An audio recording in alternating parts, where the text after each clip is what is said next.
Hello বন্ধুরা, ছায়া daily ব্লগে সবাইকে স্বাগত জানান। আজকে তো বৃহস্পতিবার। আজকে সকাল থেকে এই যে ব্লগটা শুরু করছি। সকাল থেকে না, বেলায় মেয়ে পড়তে চলে গেছে, আমাদের দাদাভাইয়ের কাজে গেছে। আর যে রান্না ছেলের জন্য টিফিন হয়ে গেছে, আর এদিকে রান্না জোগাড় করেছি। ঝোল বানাবো কাঁচকলা, পেঁপে, আলু দিয়ে। মাছ ধুয়ে নুন মাখিয়ে রেখেছি। না, আমের চাটনি করবো, আমও সেদ্ধ বসিয়ে দিয়েছি। আর ওদিকে ছেলে টিফিন বানিয়েছি, ছেলে খেয়ে যাবে, নিয়ে যাবে। চলো, ছেলে টিফিন বানিয়েছি, যে পরোটা করে দিয়েছি, আলুর পরোটা করে দিয়েছি। আলুর পরোটা নিয়ে যাবে টিফিনে। আর এখানে যে ডিম কষা আছে, ভাত আছে, এটা গরম করে দেবো, খেয়ে যাবে। মাইক্রোওভেনে যে গরম বসিয়ে দেবো এক্ষুনি। আর পরোটাটা নিয়ে যাবে। চলো, ও বেরিয়ে গেলে তারপর রান্নার দিকে যাবো আবার। চলো বন্ধুরা, ছেলেকে খেতে দিয়ে দিলাম। দিয়ে আর এই যে চাটনি বসিয়ে দিয়েছি। আমটা সেদ্ধ হয়ে গেছে, তাই ভাবলাম চাটনিটা বসিয়ে দিই।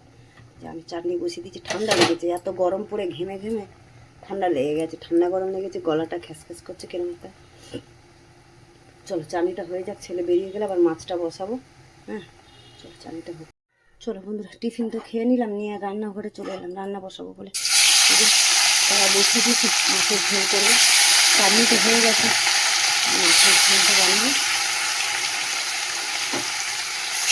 এটা ভেজে নিয়ে বাকি কটা এটা ভাজা হলে ভাজবো। সব কিছু রেডি করে নিয়েছি। সবজিটা কেটে নিয়েছি, তখন দেখালাম। মানে মশলাও বেটে নিয়েছি, আদা, জিরে, ধনে ছিলে বেটে নিয়েছি, কাঁচা লঙ্কা দিয়ে সব মশলা বেটে নিয়েছি। ছিলে বাটা মশলাটা না ভালো লাগে খেতে, তরকারি টেস্টও হয় আর ভালো লাগে। যখন উপায় নেই তখন মিক্সিতে করি, নাহলে আমি বেশিরভাগ ছিলে বেটেই করি। চলো, মাছটা ভাজা হয়। চলো বন্ধুরা, মাছ তো ভাজা হয়ে গেছে। এই যে মাছ ভেজে নিয়েছি, আর তেল আর একটু দিলাম, দিয়ে এবারে ফোড়নে দিয়ে দেবো। এই যে 5 ফোড়ন দিয়ে দিচ্ছি, আর যেহেতু 5 ফোড়ন দিয়ে ঝোলটা বানাবো। 5 ফোড়ন তো দিলাম, এর মধ্যে তেজপাতা দিয়ে দিলাম।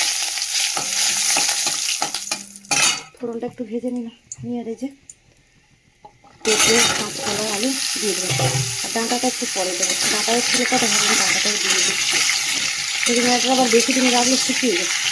আমার কটা ডাঁটা আছে, ডাঁটাটা ঝোলে দিয়ে দিচ্ছি। পেঁপে, কাঁচকলা, আলু এগুলো একটুখানি সাঁতলে নিয়ে করে তারপরে নিয়ে দিতে। চল, সবজিটা তো এই যে সাঁতলে নিলাম তেলে, এর মধ্যে এবারে ডাঁটাটা দেবো, দিয়ে আর মশলা দিয়ে দেবো। ডাঁটাটা তো আগে থেকে দিলে গেলেই আমি ডাঁটাটা একটু পরে দিলাম। এবারে মশলা দিই, মশলা সব রেডি করে নিয়েছি। নুন, হলুদ, একটা টমেটো দিয়ে দিয়েছি কেটে, জিরে, ধনে, আদা, কাঁচা লঙ্কা সব বেটে নিয়েছি। মশলাটা ভালো করে কষে, আর এদিকে ভাতের জলও বসিয়ে দিয়েছি। যা গরম পড়েছে বন্ধুরা, গুমখানি গরম, প্রচণ্ড মানে কষ্ট হচ্ছে গরমটা। সব মশলাটা কষিয়ে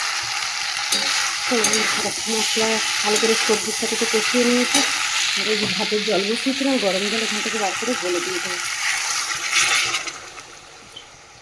একটা তরকারি হবে তো একটু ঝোলটা বেশি করে করবো, তাই জন্য একটু জলটা বেশি করে দিলাম। চল, সবজিটা একটু হাফ সেদ্ধ তো হয়ে গেছে, আর একটু সেদ্ধ তাহলে মাছটা দিয়ে দেবো, ঝোলটা সেদ্ধ।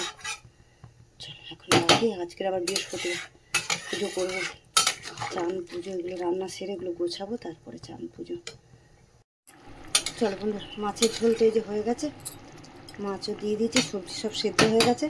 চল, মাছে যে এইটুকু ঝোল থাকবে, এই যে ওতে একটু ধনে পাতা দিয়ে দিলাম, দিয়ে আর না দিয়ে দেবো ঝোল।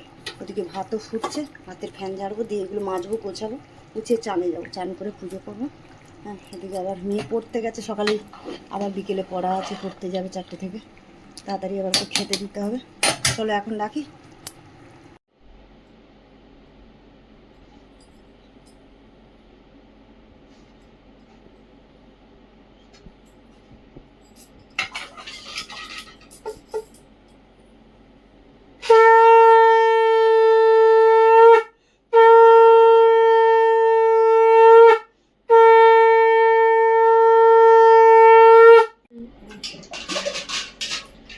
হ্যালো বন্ধুরা, দেখো চান করে রান্নাবান্না ছিল, চান করে পুজো করে আমি, আজ তো বৃহস্পতিবার একটু সময় লাগে পুজো করতে সুন্দর করে। আর গাছে এত ফুল হয়েছে, সুন্দর করে গুছিয়ে পুজো দিলাম। একটু ভালো লাগে, ঠাকুর আসেন এত সুন্দর করে ফুল দিয়ে ভালো করে পুজো করতে।